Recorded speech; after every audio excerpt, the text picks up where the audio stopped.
Hi everyone, so this is going to be a video about the over-the-air software update on the Polestar 2, and this is an actual user experience video of using that particular system. So the over-the-air software update system, if you don't already know what that means, this is something that vehicle manufacturers like Tesla have been using for quite a long time. Basically, it allows the vehicle manufacturer to send out an update to the car that can be downloaded and installed without having to visit the dealership or some kind of service center to have software updated on the car. Now, the reason that they do things like this will allow them to do enhancements to the vehicle, new software, improvements perhaps in range, battery charging, safety improvements, all kinds of things that are accessible within the computerized systems that are on these vehicles these days. So this is the first time I've installed one of these updates on my car. So up until this point, having had the car since October last year, every update has been done by Polestar at one of the Volvo dealerships. But today, when I was driving home, it came up with a message to say that a software update is ready and available for installation. So it is quite an exciting moment. Now, the thing that I have discovered from having a look on some of the Facebook groups is that there have been a few issues.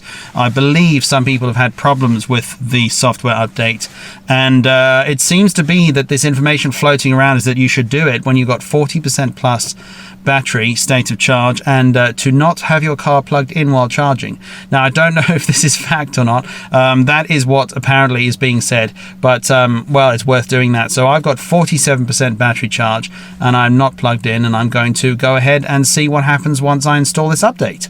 So let's have a look at the screen to show you what you will see when you have an update available. Here on my display, I don't have anything at the moment, but earlier while I was driving home, a notification appeared. Now, to access this notification, I can swipe down and it says software update ready to install. So I am going to click on the install now button, and it says here software update. The installation will start when leaving and locking the car. Estimated installation time up to 1 hour 30. During the installation, you won't be able to access or use your car. The car needs to be locked to start the installation. So one interesting thing I've seen online about this is that a lot of people have said that you need to do quite a long drive in order for this to download. Now, I actually haven't done any long driving today at all. I drove to work, which was about 12 minutes, and then I did another drive, I guess it was 40 minutes. I had to... Yeah, that was another work-related drive, actually, to drive 40 minutes and then back, and then I drove home from work, which is another 12 minutes. So all in all, I did about 1 hour's worth of driving today. Yesterday, I didn't go anywhere at all. So yeah, I mean, that's how much I drove the car, and in that time, the update has downloaded. So yeah, we're ready to go ahead with the install. Okay, so back on the screen, and let's hit confirm. Leave and lock the car to start the installation. Estimated installation time up to 1 hour 30. Okay, that's cool. I'm going to stop the video now, get out, lock the car, and come back and see what happens.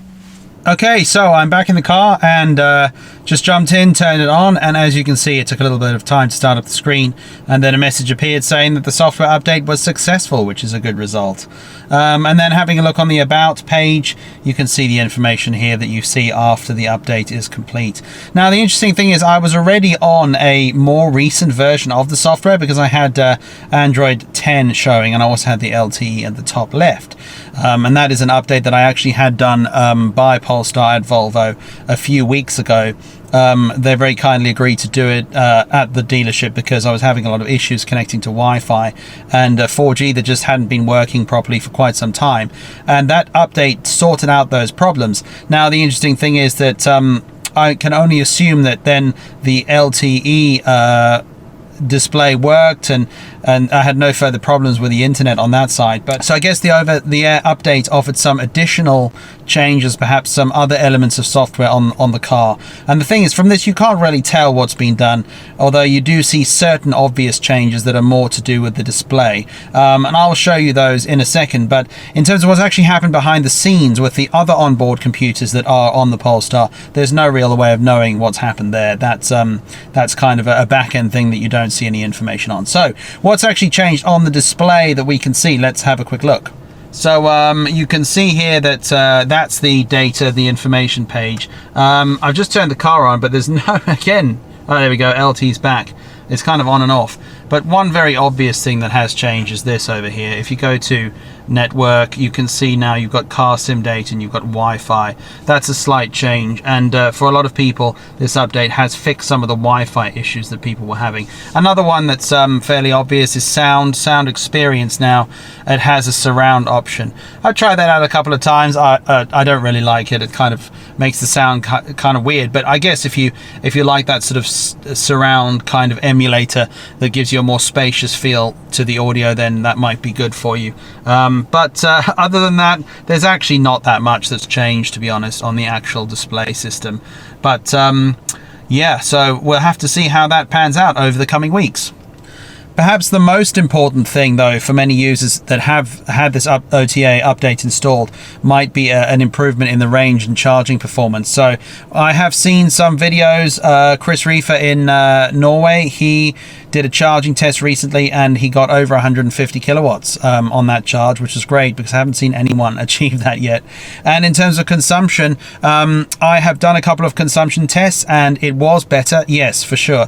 You can have a look at some of my previous Gatwick consumption drives. They are short, they're not long range tests, but even on those in similar conditions, I had a good result when it came to testing out the consumption with an improvement after the update. So yeah, that's just a little bit of an overview on the over-the-air update system on the Polestar. I'm pleased to say that mine it did the software update fine with no issues at all.